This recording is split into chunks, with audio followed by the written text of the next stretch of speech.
Vanoggend in die ateljee saam met my is Johan Kloppers en hy is 'n traumaberader en 'n forensiese ondersoeker by Hark Consultancy. En ons praat 'n bietjie en fokus bietjie vanoggend op die emosionele impak van plaasaanvalle. Johan, dit is altyd so lekker met jou te gesels. Hoe gaan dit? Ja, baie dankie, dit gaan goed. En soos jy sê, ja, die trauma is 'n swaar woord partykeer. Ja. Maar die roeping en die passie is daar om te doen wat ons doen en om 'n verskil te maak in mense wat hierdie seer beleef en waartoe hulle moet gaan. Nou, en ek het die voorreg, ek ken jou nou al vir 'n paar jaar en ek weet wat jy doen en ek staan altyd terug verbaas deur te dink, as daar so groot seer is daar 'n groep mense wat die seer probeer beter maak. En dit is basies die rol, want die feit is die seer is daar na 'n plaasaanval. En ons weet ook dat die afgelope tyd was daar baie in die media berig oor plaasaanvalle en plaasmoorde. Wat is jou mening daaroor? Dit is 'n realiteit vir jou, is ek reg? Ja, definitief. Ek sê, want partykeer jou lip byt as 'n ou die uitsprake sien van mense. Sedert 2017 is ek al fisies deur oor die 320 plaasaanvalle en moorde waarop ek fisies gewerk het. Waar jy basies amper eers op 'n toneel aankom, waar hierdie gruweldade gepleeg is. En dit is kommerwekkend om te dink dat mense dink dit gebeur nie. Daar is nog steeds in die media selfs mense wat vir jou sê nie, maar dit is nie so erg nie of dit gebeur nie. En dan moet jy die bewyse vir hulle uithaal en dit is baie keer hartseer. Om daar te wees is ook, jy kan dit nie beskryf nie. Ek sê weet jy al, gaan kyk jy die gruwelikste film, gaan dit nie beskryf wat daar gebeur nie. Maar dit is wat mense, ek dink dit is wat mense nie altyd besef nie, is jy stap in die middel in van iemand se grootste seer wat nog ooit in hulle lewe gebeur het. Dit is en dit is 'n realiteit. Dit is daar voor 'n mens. Ek wonder altyd wat is daai eerste intree slag? As jy ingaan, hoe doen mense dit? Hoe benader jy dit as traumaberader? Vir my eerste is dit, weet ek, met daai op pad na toneel toe, moet ek dit ook vir myself kry. Dis nie net nog 'n aanval nie. Ja, dis nie net 'n insident nie. Want elke mens is uniek. Elke insident word anders te hanteer. En 'n ou probeer 'n geestelike voorbereiding doen. Jy raak stil op pad soontoe. Wanneer ek by 'n plaas inry, ek sal by daai hek ook eers stop en vir myself stil raak. Want ek weet nie wat om te verwag nie. Ja. Want net soos wat trauma wat met jou gebeur is 'n onverwagte in die normale omstandighede wat dit gebeur het. So jy stop daar en so sê vir al daai gevalle waar jy amper eers op 'n geval was. Die warboel wat daar is. Ek meen, jy kry 'n hond wat verwarrend rondhardloop. Jy kry 'n deur wat stikkend geskop is. Jy hoor nog mense in die huis wat uitroep. En dan loop jy in en kyk jy in hierdie mense se gesigte in wat hierdie onwerklikheid ervaar het. En dan moet jy probeer ook, so ek sê, weet jy moet jou eie hart bewaak, want jy moet daar wees vir hulle. En dit is baie keer, dit is hartseer. Jy moet almal se trauma op jou skouers dra in daai oomblik. Ja, dis korrek. Is daar 'n definisie of 'n beskrywing wat 'n plaasaanval behels? Weet jy, interessant, dit is dat in ons strafreg statutêre reg is daar nie 'n misdaad omskrywing soos vir diefstal of vermoord of een van ons alledaagse misdade nie. Dit word saamgevat en dis wat ek baie keer sê, die polisie self so ver terug soos 2016 het al met die Rural Safety wat uitgekom het, is daar gesê dat plaasaanval is 'n samevatting van verskeie misdade wat insluit moord, verkrachting. So wanneer dit gebeur, word die klagte amper uitgebring as 'n moordklagte of as 'n verkrachtingklagte en dit word saamgevat. Maar die woord plaasmoord is samevattend van wat daar gebeur. Ek dink wat belangrik is as dit kom by 'n plaasaanval, wie word leed aangedoen in hierdie? Is dit die mense wat op die plaas bly, die werkers? Dit is seker 'n groot groepie. Ek sê altyd, trauma ken nie kleur nie, hy ken nie ouderdom nie, hy ken nie geslag nie. Ek het gevalle waar tot diere aangeval is, waar jy 'n klein hondjie wat met 'n halgeweer doodgeskiet is langs die ou lê. 'n Oom van 81 is uit sy bakkie uitgegooi, hy het hom in die veld gekry waar hy langs sy hek in die Kalahari lê, waarop hom afgekom het. Ek dink almal die Willemientjie Potgieter geval van 2011. Ek meen sy was 2 jaar oud gewees wat vermoor is. Jou plaaswerker, jy werk met die werkers, ek het die een aand by die huis gekom, toe sê my vrou vir my, jy ryk soos 'n strooihuis, toe sê ek, wel ek kom uit 'n strooihuis. Hierdie mense was daar aangeval. Hulle het hierdie vrou se babatjie van 3 maande uit haar arms uitgegryp, in die veld ingehardloop, die babatjie neergegooi om die polisie op 'n dwaalspoor te sit. Ja. So daai trauma is in almal en dan kring dit uit na die gemeenskap toe. Jy weet wat jou mense hoor daarvan, hulle sien wat gebeur het. En ewe skielik is dit 'n geval van 'n jong dame het vir my gesê die een keer op skool, oom, ons vreugde is gesteel. Ek was altyd gewoond, ek het met die perd in die veld gaan ry met die quadbike. Nou sê my pa van nee, hy gaan met die bakkie agter my aanry met die geweer langs hom op die sitplek. So dit die impak is groot en almal word daardeur geraak. En dis juist daai impak op die groter gemeenskap. Natuurlik die vrees wat op die plaas ontstaan en gebore word. Soos jy wat nou sê, my vreugde is gesteel. Ek voel dit. Ja. My vreugde is gesteel. En dit word amper vervang met vrees, ja, né? Dis hy. Maar ook die groter gemeenskap. Wat het so 'n insident in die groter gemeenskap, in die omgewing? Is mense betrokke? Praat mense daaroor? Kom die gemeenskap help? Wat's daai dinamika? Dit is die een ding wat 'n mens sien. En baie keer as die goed as op die media groepe gelaai word, hoe dadelik hoe mense reageer, hoe almal wil help, hoe almal uitreik om te ondersteun. Weet jou plaaswagte, jou buurtwagte, jou sekuriteitswagte raak dadelik betrokke. Maar wat baie keer ook gebeur is dat ons is bekommerd om die mense te arresteer wat die dade gepleeg het. En dan die mense wat fisies seer gekry het, sit daar in 'n hoekie of hulle weet nie hoe om hierdie proses te hanteer nie. En dit is waar ou probeer vir myself, jy weet, my fokus is daar om op die mense te fokus wat seer gekry het.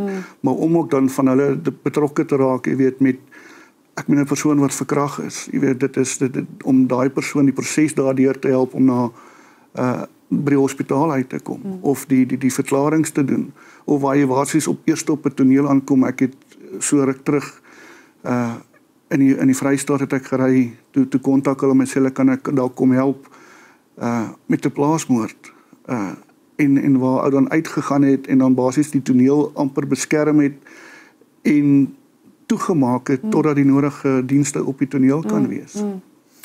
Johan, fisies is jy 'n groot man, groot skouers. Maar ek weet jy het ook 'n verskriklike klein hart en my vraag wat die hele tyd wil opkom is, maar hoe? Hoe raak hierdie gewig nie te swaar nie? En dit is nou vir jou persoonlik en ek weet mense sien dit wat jy doen en mense sien die doen goed. Maar op die einde van die dag, jy gaan ook huis toe met daai trauma, né? Hoe? Ja, ek sê altyd, ek dink die groot ding is 'n ou ondersteuningsraamwerk moet goed wees. En ek kan nie vir mense sê wat om te doen as ek dit nie vir myself doen nie. En dit gaan oor daai keuse. Ek hoor wat jy sê, ek vat dit huis toe, maar ek kan dit ook, ek moet dit eintlik buitekant in die bakkie los. Ja. Want as jy dit met elke geval gaan probeer dink wat het gebeur of jy wil dit gaan verander, gaan dit aan my ook eet en dit doen want ek bly nog steeds mens. Jy sien wat gebeur.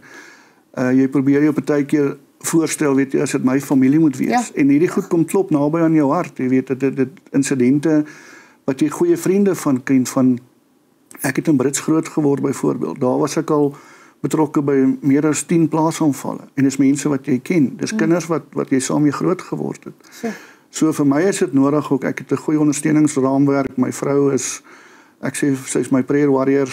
Sy's baie klein, maar sy's 'n klein bolletjie vol gif. Reguit hemel toe. Ek is dankbaar vir haar.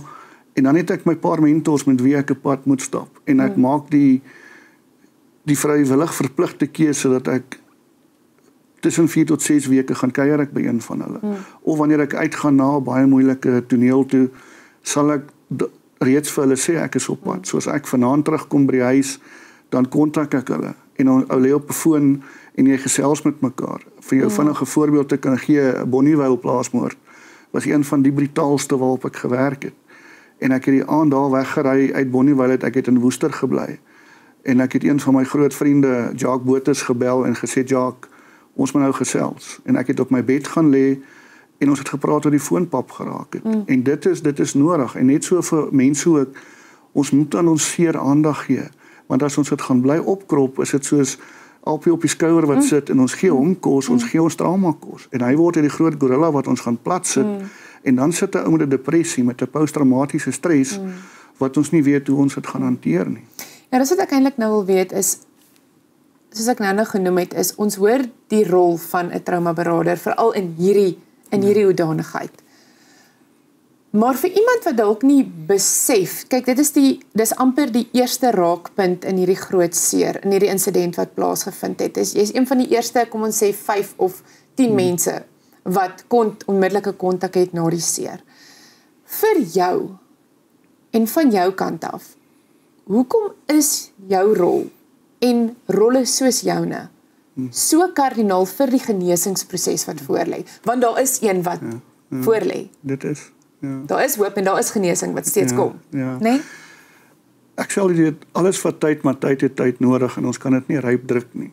Maar daar's ook baie keer die persepsie, veral met ons boeregemeenskappe, en kyk, ek is baie lief vir ons boer, ooms, tannies, maar daar's baie keer hierdie persepsie van dis 'n kopdokter, die gemeenskap moet net nie weet, ek gaan nou iemand sien nie, of iemand gaan kom kuier nie, of vanaand om 'n braaivor daar gesê, maar hoekom het jy nie beter geskiet nie? Weet, moet ons jou vat vir 'n skietoefening? Ouens het ander maniere wat hulle probeer dink hulle daarmee deel. En vir my is dit belangrik, ek het baie vroeg ook besef, ou moet sekere woordeskat hê. As jy by iemand gaan kuier, jy gaan nie vir die tannie sê, hoor jy, ek wil 'n afspraak maak nie. Tannie, kan ek kom koffie drink? Of die oom vir hom sê, oom, hoe gaan dit met die bramane? Of 'n ma sal jou bel en vir jou sê, haar seun wat deur 'n plaasaanval is, wil jy net 'n bietjie vir Boeta bel en vir hom vra of dit gereën het nie. En dan kom daai gesprek aan die gang. Dis mooi. En ek sê altyd vir die mense, dit weet, as ouens van my vra, waar is jou kantoor? Dan sê ek nie, hy staan nie buitekant. Dis my bakkie. Ek het 2 opvoustoele waarmee ek ry. Ek het verlede jaar moes ek regtig in die Karoo, in die Kalahari, het ek saam met 'n oom gesit waar dit gebeur het. En dit is waar jy met jou seer deel. Jy ry uit na 'n plaas toe 10:00 vanoggend met die gedagte ek gaan 'n seun sien wat se pa op daai plaas vermoor is, en jy ry 6 ure later daar weg. Want jy werk met hom met 'n beradingssessie, en iets wat ek by iemand baie vroeg in my loopbaan geleer het is, wat jy vir my gee, moet ek mee werk. So ek kan nie met vooropgestelde idee daaraan kom, ons gaan nou deur die 5 stappe werk van rou en van trauma, want jy kom daar aan en sê die tannie vir jou, jong, daar het gisteraan 2 beeste gekraal, het vasgeval, die oom is besig daar, jy moet maar sit en koffie drink, en dan gesels ek en die tannie, en soos ek sê, hierdie geval ook, jy kom daar aan, en hierdie boer sê vir jou, seun sê vir jou, dankie, kan ek jou gaan wys waar dit gebeur? Dan loop jy die toneel deur hom. Dan vra hy vir jou, kan ek jou gaan wys waar my pa begrawe? Is 'n 700 hektaar plaas, so jy ry, en op die pad soontoe vertel hy vir jou, wat het hy en sy pa op hierdie plaas gedoen? En dan kom jy by daai graf aan, en hy breek letterlik daar. Jy weet, jy het 'n gevalle, en dis wat ek sê partykeer, ek doen goed op ander maniere. Ek respekteer die kennis, die teorie wat ons moet gebruik. Maar vir my is dit ook belangrik, dat dit wat jy wil hê, want daai vertroue tussen my en jou, want daar is baie keer, is daai vertroue nie daarmee, met ander mense nie. Johan, ek moet vir jou sê, as 'n misdaadjoernalis, wat ook baie keer een van die eerste mense op 'n toneel was, ek voel wat jy sê, en dit het die belangrikheid van daai eerste kontak. En ek het baie respek vir jou, baie dankie vir dit wat jy doen, en 'n groot sterkte, want ek weet jou werk is ook nie klaar nie. En dankie dat jy by ons kom kuier het. Baie dankie, ek waardeer die voorreg. Dankie dat jy vanoggend ingeskakel het, en ons weet dat dinge partykeer uitdagend op die plase is, maar ek weet ook dat daar goeie nuus en goeie gebeure in die landbougemeenskap is. So ek nooi jou graag uit, stuur vir ons gerus 'n e-pos na mynie, dit is MAINIE by grootfm.co.za, sodat ons jou nuus deel van ons landboukalender kan maak.